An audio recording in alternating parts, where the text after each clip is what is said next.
यह कहानी आज के दौर के हिसाब से एकदम सही है। कहानी क्या है, ये जानने के लिए वीडियो को अंत तक जरूर देखें और हाँ, चैनल को सब्सक्राइब करना न भूलें। तो चलिए शुरू करते हैं कहानी। ये उस जमाने की बात है जब लोग गधों और घोड़ों की सवारी किया करते थे। एक व्यापारी पिता अपने गधे के साथ व्यापार के सिलसिले में कहीं जा रहा था। तभी उसका बेटा बोला, पापा, क्या मैं भी आपके साथ चल सकता हूँ? पिता ने मुस्कुराकर कहा, बेटा, मैं एक व्यापारी हूँ। अगर तुम मेरे साथ चलोगे तो शायद इस सफर से कुछ सीखने को मिलेगा। यह कहकर दोनों अपने गधे के साथ घर से निकल पड़े। कुछ दूर ही चले थे कि रास्ते में कुछ लोग मिले जो कहने लगे, देखो देखो, कितने अजीब हैं ये बाप बेटे, साथ में गधा है फिर भी पैदल चल रहे हैं। यह सुनकर व्यापारी ने अपने बेटे के साथ गधे पर सवारी कर ली।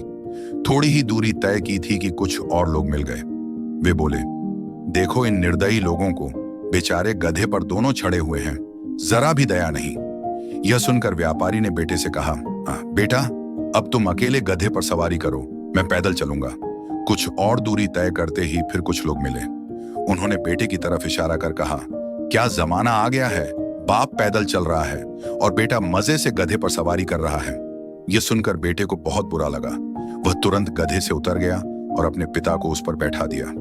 अब फिर से सफर शुरू हुआ, लेकिन दोनों के मन में डर था कि कोई कुछ और न कह दे। जैसा कि उन्हें डर था, कुछ ही देर में कुछ और लोग मिल गए। उन्होंने व्यापारी की ओर गुस्से से देखा और बोले, कैसा स्वार्थी बाप है ये, खुद तो गधे पर बैठा है और बच्चा पैदल चल रहा है। यह सुनकर व्यापारी पिता हंसने लगे। बेटे ने हैरानी से पूछा, पापा, आप हंस क्यों रहे हैं? पिता ने मुस्कुराकर कहा, बेटा, सफर अभी पूरा भी नहीं हुआ, लेकिन क्या कुछ सीखने को मिला? बेटा तुरंत बोला, हाँ पापा, अब समझ आया। इस दुनिया में सबको खुश रखना नामुमकिन है। कुछ भी कर लो, ये दुनिया वाले कुछ ना कुछ कहेंगे ही।